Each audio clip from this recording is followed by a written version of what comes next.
tired of the same traditional sides. So this year I'm going to try something new, and it's called polenta sausage stuffing. Not sure if you're familiar with polenta, but you're going to learn a little bit about how to make this. I just went online, I did a search for non-traditional side dishes, and bam, that's exactly what I found. I like polenta, so I thought I'd give it a try. Before we begin, I do like to start out on the holidays with something new to drink, and I found this chocolate raspberry wine that I'm going to give it a try. I got it from Cost Plus. I had it before, but it doesn't come chocolate. So we're going to give this a try to get us going on the recipe. So we are going to need, for this recipe, which serves 8, a half a stick of unsalted butter plus additional 4 buttering pans, 6½ cups water, 2 teaspoons salt, 2 cups quick cooking polenta, 1 pound sweet Italian sausage, casings discarded, 2 tablespoons olive oil, 1 medium onion chopped, 1 large garlic clove minced, 2 cups reduced sodium chicken broth, 1 cup finely grated Parmigiano Reggiano, which I've never got before, and a half a cup of finely chopped fresh flat leaf parsley. So you want to butter your baking pan as such. Now the description is a 15 by 10 inch baking pan. I'm not sure what size this is, but this is what I have, so this is what I'm using. And we're going to take the water and we're going to put some salt in it, and then we're going to boil it. So I need to get the 2 cups of the polenta, also known as corn grits. I want to get the 2 cups ready to go, because once that water is boiling, then we're going to stream that in. So there's 1 cup and then 2 cups right there. That's real good. Okay. Now we can put this away. We won't be needing this. A lot of times people will tell you clean as you go, clean as you go. When you have a small kitchen like mine, you have to clean as you go, or within a matter of minutes you will have no room to do anything. So it's constantly putting things down, putting them in, and then putting them back away. So we're going to bring the 6 cups of water to a boil, and then we're going to add the polenta that I've just measured out, stirring with a long-handled spoon, and simmer, stirring constantly 5 minutes. Polenta will be very thick. Add 3 tablespoons of butter and stir until butter is incorporated. Spread polenta in buttered pan and chill uncovered until firm, about 15 minutes. So we're getting ready to do that first step. I would suggest getting your butter ready, the 3 tablespoons of butter ready, and getting ready to mix that in, because once that water is boiling, we're going to have to focus for 5 minutes. Boiling now, and I'm going to follow the recipe. I think I'm going to put this glove on, because if I'm going to pour this polenta in, it's going to be hot. So I'm going to pour it in and get the stirring. I guess this is what they mean by a stream. I don't know. I guess they mean they'll just pour it in. Pour it in slowly. And the polenta is going to just pick up the water. It's like grits, kind of. You ever had grits? Grits, hominy, that's hominy. This is corn. Corn and hominy are grains here we find in the United States. You see corn and everything. Probably never used polenta before. So stirring constantly. Enough if you want to watch me for 10 minutes, 5 minutes.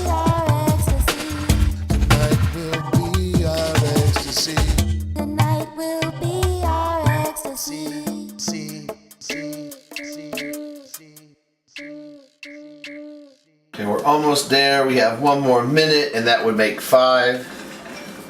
I'm going to add the butter, and then we're going to spread it out in the pan and chill it for 15 minutes. Now I'm adding the butter like that, and I'm going to stir it in so it's incorporated into the whole polenta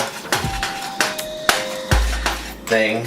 I actually picked up garlic butter because I saw it and I thought it looked good, and I didn't want to use just a regular kind of butter. So see how it probably shouldn't make that much of a difference, because I always change recipes and it doesn't really make that much of a difference. This is just like grits, I swear, it really is. So we're going to put that in the pan. So the pan is here, buttered and ready to go. I'm gonna grab this mitten over here. So the pan is ready to go, and we're going to spread that out as indicated in the recipe in the pan, like so. And we are going to chill it for 15 minutes. I just cleared the space in the freezer. This is the recipe right here, by the way. So now we are opening the freezer up, which I have like nothing in here really. By the way, if you ever go to Trader Joe's, I highly recommend the Polenta Provençale. I don't know, spinach, cream sauce, easy to make, saute it up. 15 minutes, people, 15 minutes. So now we're going to cook the meat. It's not the most exciting thing, and I'm not going to have you stand here watching me cook the meat, but what I purchased again was Italian sausage. The turkey Italian sausage is already out of the casing. I just put about a tablespoon of olive oil in a wok. This is what I usually cook in. I cook everything in the wok. So we're going to brown that, and then we're going to set that aside, and then we're going to read the next instruction. While we're waiting for that turkey sausage to cook, we're going to grate this cheese. Now this is a hard cheese. Very, very unfamiliar with grating hard cheeses, but I found last night when I was practicing that I would go with the thicker grade here rather than the smaller one, because it will take a little bit of elbow grease to get this shaved down. And it will fly a little bit, but as you can see here, that's a nice little flake right there. Nice. I don't know. I'm not a professional cook, and I'm sure you aren't either, or you wouldn't be watching this video. But we're gonna do what we're gonna do, correct? We're gonna do what we're gonna do. So let me finish grating this, and then I'm gonna go check out the turkey and get a couple things going. Take a sip of the wine, and then it's all good. Okay. Now we're gonna chop the onion up, and I have this small little round, cut top. I'm gonna cut it up like so. Probably cry a little, and that's okay, because crying is a healthy thing, and I know a lot of criers, and they're still around, so it must work. Anyway, cutting this up. You don't have to be the best at it, because I'm certainly not, but as long as you get it into little pieces when you put it in the pan, you don't have those, oh damn it, oh, it's dropped shit on the floor. And I did throw it away, in case of those of you who were wondering, I did throw that away. So, chopping this up, and then I'm going to put it in this pan. Turn this back on. And then I'm going to add the onion. And I got to get the garlic, and I did not yet get the garlic cut up, so let's do that. So much to do. So I made an executive decision. I'm not going to use the garlic since I already had garlic butter in the polenta. That's probably enough garlic. So I'm going to throw a little garlic powder, not garlic salt. Don't get those two confused and you really have problems. I'm going to throw some garlic powder in there, and I like to cook my onions with some black pepper. I'm actually heating up some gravy over here for the mashed potatoes that somebody's bringing over. And I put the giblets in there from the turkey, and that should add a little bit of flavor to it. Don't know where the top is, but we're going to give this top a, let's see if this top works. Where the hell is the top? So today I've already discovered that my turkey baster is gone, and then I can't find the lid. I don't know what's going on. Could be a ghost, not sure. Woohoo! I found the lid, totally in another cupboard. I don't know why it was in there, but anyway, I found the lid. The lid is, we're good to go on the lid. I mean, that looks like a lot of onion. But I'm just following the recipe. That was a half of a large onion, not, medium onion. Thought it'd be good. It's a lot of onion. So our next step is we're gonna grab the onions and we're gonna put them in with the sausage, and then we're gonna take the chicken broth and we're gonna mix that all together. So here's the onions going in. Like this.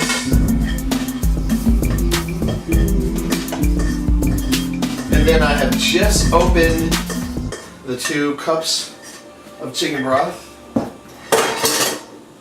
And we're going to pour those in. There's one, and we're going to get the other here.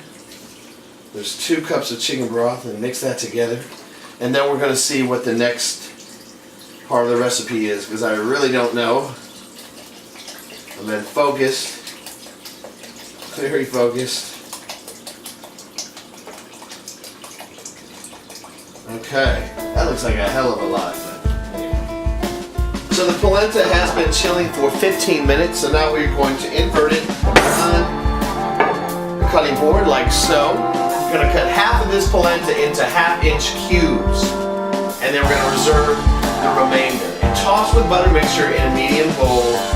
Then we're going to return the polenta cubes to the baking pan, spreading evenly and broil. So we're basically cutting these up into little squares, and then we're going to toss them in some butter, and then we are going to broil them so they get a nice little golden brown. Chopping parsley, not that it has to be anything really difficult, but don't take notes from me. I just keep chopping until I can't take it anymore. So I would recommend getting the already chopped parsley unless you like to chop. I don't mind chopping, but I don't know. So, watch any good movies lately? Read any good books? This is going to take a while, so let me hit the camera off button. By the time we get back on, I can smell the parsley. It's in my nose. Oh my god. The other polenta, added it. We're just waiting for this piece and the grated parsley, and I'm already tired. Okay. So I'm finishing grating this cheese,